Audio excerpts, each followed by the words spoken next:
Hey, everybody. Thanks for jumping into Jake's Take. We got instant analysis. Auburn picks up a big-time wide receiver from the portal.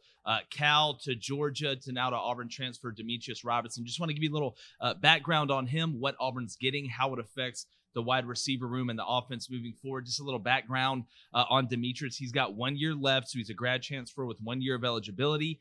As a freshman at Cal, remember, he was a 5-star wide receiver coming out. He had 50 catches, 767 yards, 7 touchdowns. His best year at Georgia was in 2019. He had 30 receptions, 333 yards, and 3 touchdowns. Had a big game against Vanderbilt that year, connecting with Jake Fromm a lot. And when you watch his game, he's a guy that, to me, is a slot guy.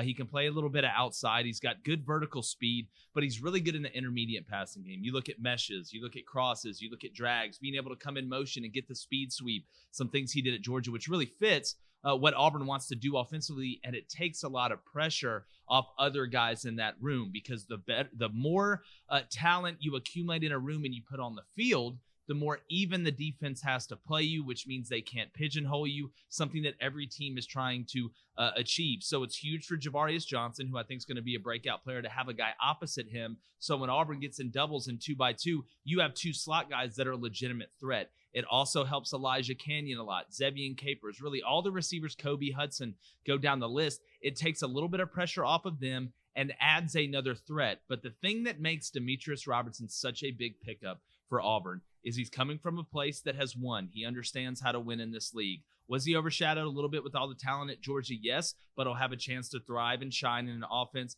that is void of experienced receivers, because experience is king, and he's caught balls in big games, in big situations. I think he'll turn into a leader quicker than later, even though he's coming in early July. I think the room will accept him very well. Then you look at schematically. I've talked about the speed sweep. I've talked about the intermediate passing game. He's also a guy that can be a vertical threat. You can't just assume to try and keep everything underneath.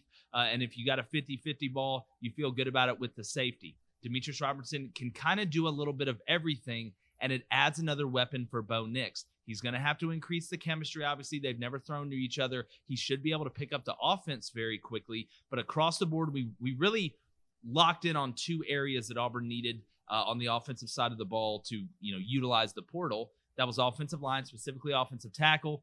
Really haven't made any movement there, but as wide receiver room grows, the offense gets better, adding Robertson to that list. And again, it takes pressure off of the other guys. So this is just as big for the other guys in that wide receiver room as it is for Demetris Robertson. It's a perfect fit. The playing time most likely is going to be there, even though you got to earn everything. We understand that. But he will be a very, very, I wouldn't say lone, but a short group of experienced wide receivers that understand what it takes to win at this level and has made big plays in big situations, or at least SEC situations. This is a huge get for Auburn, a huge get for Brian Harsin, a nice way to end the portal. Would they have liked to get an offensive tackle? I think so.